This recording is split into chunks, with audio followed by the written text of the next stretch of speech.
I got absolutely cooked by a cheater while I was live streaming. And I mean absolutely cooked, to the point where I blundered my queen and it was literally best move. That happens at the end of the video and you're not gonna wanna miss this. And a tiny bit more information, this is an account that I play on just while I'm live streaming. I am around 2000 rapid. So it starts very standard and bland. E4, I go into the Caro-Kann, and after D4, I play D5. Opponent plays knight c3 and I take. After opponent takes the knight, I play knight f6, hoping to go into the Tartakower variation. Now, this could easily transpose into the alien gambit with knight g5, h6, and then knight takes, which I don't mind playing against. Instead, my opponent takes, doubling my pawns, but this is totally fine. This is the Tartakower variation. This is all theory. This opens the door to a brutal attacking game, usually from both sides. The game continues with standard development and I castle. My opponent,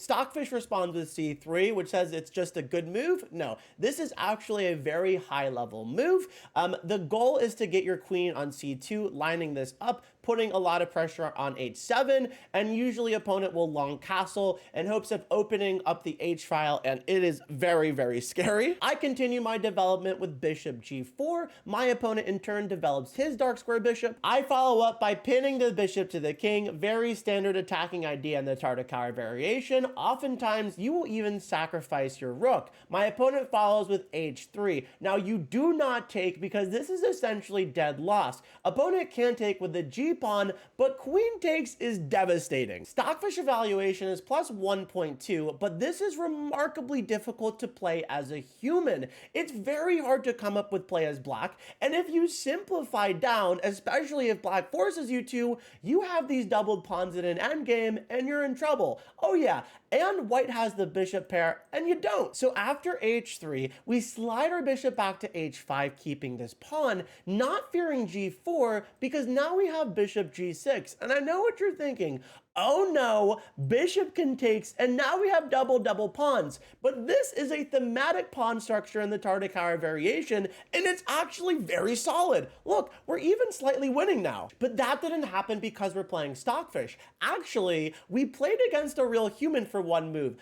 He played queen c1. This is an abysmal move. This move is unbelievably bad. I'm not just saying this. This move makes literally 0 sense, and you'll see why in just a second. Like I said earlier, your move is to play queen c2. Queen c1 shows a fundamental misunderstanding of positional chess, especially against the Tartakower variation. Almost everyone at this level knows to play queen c2. You have to put pressure on the h7 pawn. Now I develop my knight, and what is my opponent's top move? It's queen c2. And for the remainder of the game, I will have the 5 top Stockfish options on the screen because it's about to get nuts. Also funny because I played knight f8. It says good, and if you saw it with top Stockfish move, I didn't invent this move. This is another thematic move to defend this pawn. Now Stockfish plays g4, I play bishop g6, all standard stuff. Like I said, if he takes, doesn't really matter. Instead, my opponent decides to long castle, and yes, this is all still theory so far, and I decide to take that bishop. And now queen takes, and I make a devastating mistake against Stockfish. I play b5. Let's look at the top 5. As you'll see, there's one move, literally one move to gain an advantage here. Everything else will draw or maybe a little bit worse. And of course, my opponent finds it, strikes with the devastating d5. This is devastating because when you're losing against Stockfish, you are completely lost. Stockfish will obliterate you with like +1. Stockfish is going to obliterate you regardless, but you are completely lost if it's 1-7-9. You're done. It's over. The game carries on with c5. Yes, I am sacking this pawn on purpose because in my mind, I said this is a good pawn sack because if my opponent takes it, the b file is open and I have some real attacking chances. And of course, Stockfish does. I bring my rook into action with rook b8 and I'm like, okay, I'm chilling. Opponent then finds the move queen a6, which is an insane move because you can get a tempi by attacking this queen. You can also play like second best choice, queen c7. And why is there a queen just randomly on a6 just chilling? But Stockfish does not care. The game continues with knight d2, and attacking is apparently an inaccuracy because, yeah, now, now this misplaced queen is actually super, super, super annoying. Next, I play queen d7, fully anticipating knight c4, because I thought maybe I'll be okay and I have some sort of attack on this pawn, and maybe I have some checkmating threats, but I am even more lost now. I now attack the queen with rook b5. That's not a good move because now that queen looks really good. Notice that I can't play rook b6 anymore because how do knights move? They move in terror. Yeah, so I'm basically just grasping at straws. So I play rook b8. Maybe I'm gonna take eventually and we'll have some sort of an attack. So of course queen takes bishop and I play queen b7. I'm grasping at straws and Stockfish finds queen c6. This is an unbelievably annoying move. I have nothing, so I bring my queen to e7. I am still grasping at straws. Opponent then quietly ignores the threat on this pawn and says, "You're an idiot." Pushes his pawn and my queen's hanging, so I say, "Hey, maybe I have something." Queen a6, and look, if you push, I'm just gonna sack my knight and maybe be okay. Opponent says, "No way, Jose. I'm going to move my queen exactly one square," and I do the same thing. Opponent now brings in his rook. I hop in my knight. He pushes the pawn. I move my queen exactly one square. I have my knight here just in case I could maybe defend this square.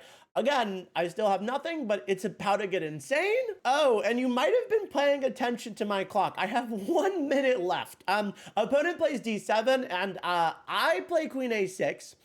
And in a split second, I realize after they promote, if I take, I am literally getting pack rank mated. So I play knight f8, only move not to get mated. My opponent sacrifices their queen. Very reasonable move. I take with my rook. Now my opponent plays knight d6. Who cares about this move? What is this threatening? I have no idea. I have 56 seconds left. So I say, I have the very scary queen b6. And maybe you'll play fast and maybe you'll play yourself for one move and you'll realize that, or you won't realize that I'm threatening mate in one. Opponent says, "No way. I am contractually obligated to use Stockfish for basically every move I play." And they take my pawn with check. And I move my king, and I am living on a prayer at this point, and they calmly defend mate. The last idea I can come up with is to play queen a5, but I just walked into mate in 8. Obviously, everyone sees it. My idea is maybe I could take and go here. They go here. I go like here or something. And yeah, so Stockfish plays bishop takes c5, sacrificing the bishop. And here's mate in 8. You take the bishop, rook e7, queen g1 check, king c2. You sack your rook to I don't know, buy time. King takes, queen b6 check, king c2, queen b1 check. You have nothing, so you gotta sack the queen. King takes, knight e6, rook e8 check, knight f8, and yeah, you get viciously mated. Now I would like to pull your attention to the second Stockfish choice. Queen takes a2, which is also mate in 7, so virtually the same. And I was just under time trouble and I didn't realize that there was a sniper here, but yeah, so that's also best move. Vicious mate after queen takes h6, queen f7, king h7, knight e8, and obviously rook takes because you're delaying. Rook takes e8, knight e6. You're just delaying mate, right? Rook takes, king h8, you have nothing. Rook e7, king h7, and again, you get viciously mated. Obviously, my opponent was cheating, and chess.com banned him within 24 hours, so great job, chess.com, but I actually didn't do half bad. 0 misses, 0 blunders, 1 mistake, which led to my downfall. What inaccuracy. They played 197, amazing. I played 100 and almost 85. Hooray!